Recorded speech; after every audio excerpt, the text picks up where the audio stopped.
In this episode of Ricky Remembers, because September is almost over, and of course October is just around the corner, and the Burr months are generally here, Ricky remembers those seasonal carnivals that happen during the Christmas season. Before I get to that though, I want to talk more about yesterday's episode. We got a lot of comments, and I want to make sure I acknowledge everyone and all the corrections and everything that was called out from that video yesterday. But first of all, thank you for all the comments and all the subscriptions that I got from that video. I got a total of 6 new subscribers, and for me that's a lot. That's like 10% more.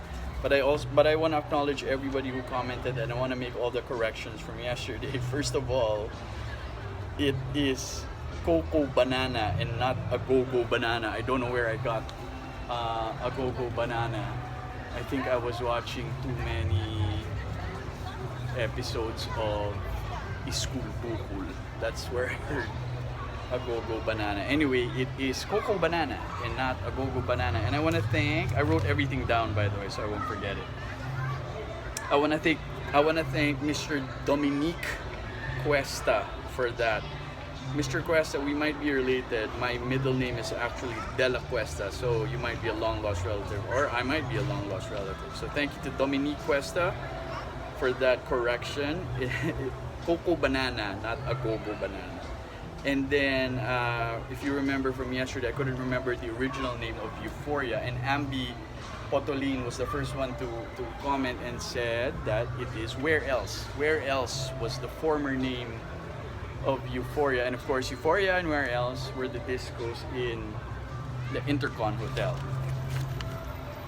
And a lot of commenters also mentioned other discos from that era in Metro Manila, one of which was Pulse Disco. There was also Subway Disco. By the way, I want to say hi and thank you to the Facebook group, or to the members of the Facebook group We Are the 80s, wherein I share a lot of these Ricky Remembers videos. So thank you for all the support from the members of We Are the 80s. And of course, the admin of that group is none other than DJ John Tupaz. So if you were a teenager in that era, or if you were partying during that time, and they would tell you that the DJ that was spinning was DJ John Tupaz, for sure that was gonna be a party where everybody needed to be at. So it was the party to be seen in, and it was the party to be at, or to be in. DJ John Tupaz, thank you, and more power to your group. In Facebook, We Are the 80s. Subscribe or join that group. It's definitely a cool and fun group to be in if you want to reminisce and talk about the good times in the 80s. Other commenters from the group said, Rumors is in Makati and not in QC. Rumors is in Makati and not in QC. I apologize for that mistake. And also Kudos is actually in Makati Cinema Square. As I mentioned, I've never actually been there. I would just hear my cousins talk about it all the time, but I've never actually been to Kudos. Apparently it's in Makati Cinema Square. And then other discos that were mentioned were Metro, and then Altitude 49 in Hotel Nico. Altitude 49 in Hotel Nico. Hotel Nico is, as the commenter also said, Hotel Nico is Dusit Tani now, but there was a time it was also Manila Garden.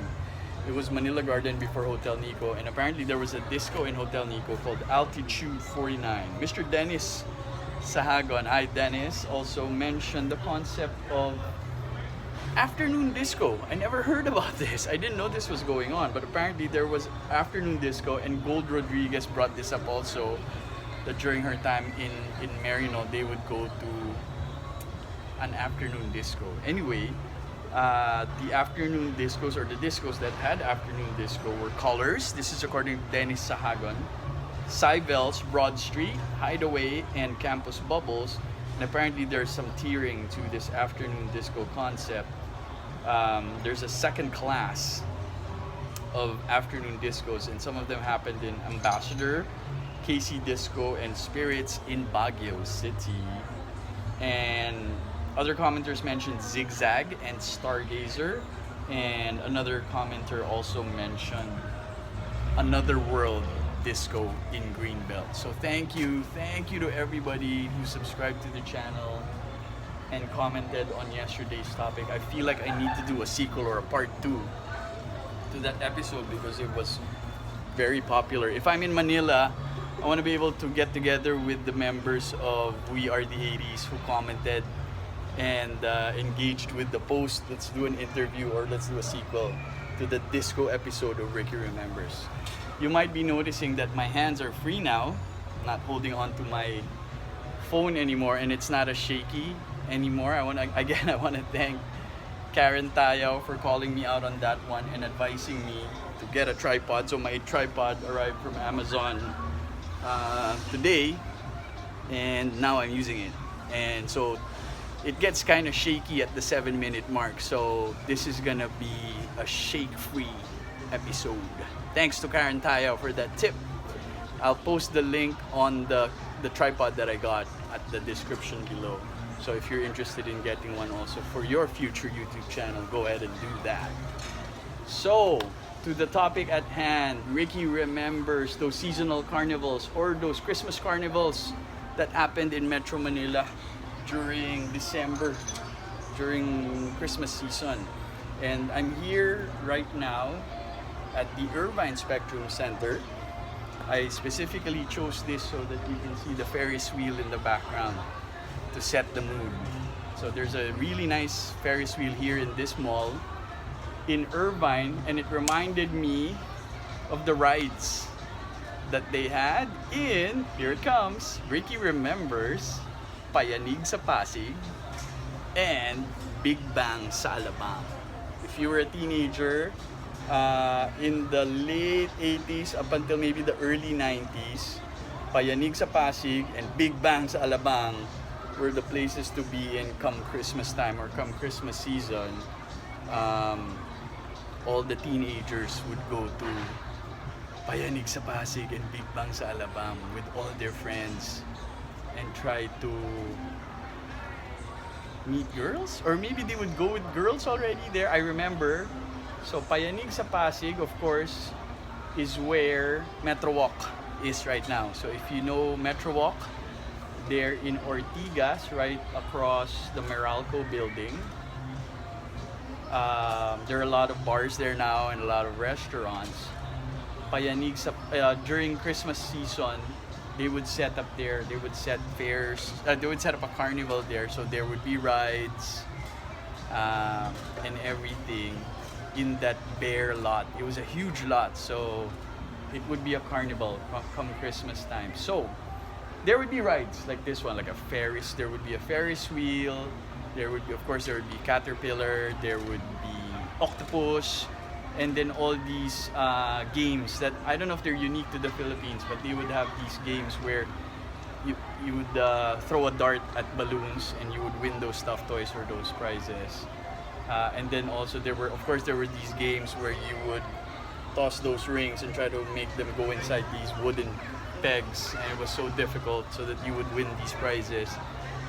My favorite game was the one where you just throw coins. There was this huge table with squares, and if the coin you tossed went inside the square without hitting the lines, you would win a prize. So they had that all over the fairgrounds in Payanig sa Pasig. And then of course, I think the original one was actually Big Bang sa Alabang. So Big Bang sa Alabang would be, I'm not quite sure if it's the same lot as where Town Center is right now, but it's just right in the opening of South Super Expressway and Muntinlupa.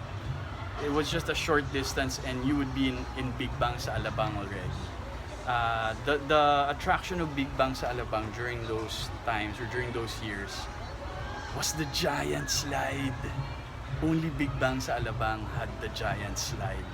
I remember we would go there and we would be so excited. And then when you got to the top of the slide, you would just go inside the sack. You would just put on this sack and off you go. That was it. There was no other security measures or anything. It was just a sack. You put the sack so that you would slide better on the giant slide. Years later, everybody had the giant slide, but there was a time it was only Big Bang sa Alabang who had it. Um, I was gonna ask for your help, guys. Can you remind me if there was a cover charge or an entrance fee to go to either Payanig sa Pasig or Big Bang sa Alabang? Did we have to pay like 20 pesos or 50 pesos or even 100 pesos just to go in, and then you had to pay separate for the ride, for the tickets, for the rides themselves? I don't remember. Or were we just free to go in and we can just go in and then pay for the ride separately? Please remind me. Ricky does not quite remember if there was an entrance fee or a cover charge to go inside Payanig sa Pasig and Big Bang sa Alabang. I also remember, so how we would go there would be, there was always this one older friend in your barkada who had the license, so he or she could drive, and you would pile onto just one big vehicle. Either it's a Hi-Ace or a Pajero or an L300, and then you would all go together. Otherwise, it's not as fun. The drive going there is part of the fun, or part of the fun of going to these carnivals during that time. I remember because it was cooler during that time of the year in Manila. We would all be wearing our newest jackets or coolest jackets. We would still be in shorts, and maybe we would be in sneakers or rubber shoes, but we would be sporting our jackets. Either they would be our school jackets, or I remember there was a time cardigans became popular in Manila for some reason. Cardigans, and my older cousins would be wearing cardigans with their shorts because it was still Manila. It wasn't like super cold or anything, but it was cool enough. So you would wear your cardigan or your varsity jacket or your school jacket to go to the carnival because it was cooler. And of course, everybody went at night, and then we would go up until midnight or even after midnight, and it would be cold. So you would need those jackets. So yes, those were my memories from Christmas before in Metro Manila, and that's your episode for today. Ricky remembers Payanig sa Pasig and Big Bang sa Alabang. If you have anything you want to add about those fun memories, please drop them in the comments below, and don't forget to subscribe and click on the notification bell so that if there are new episodes of Ricky Remembers, you will know right away, and you'll get to comment and watch and share right away. Thank you for tuning in. I'll see you again in the next episode. Once again, this is Ricky Remembers. Thank you.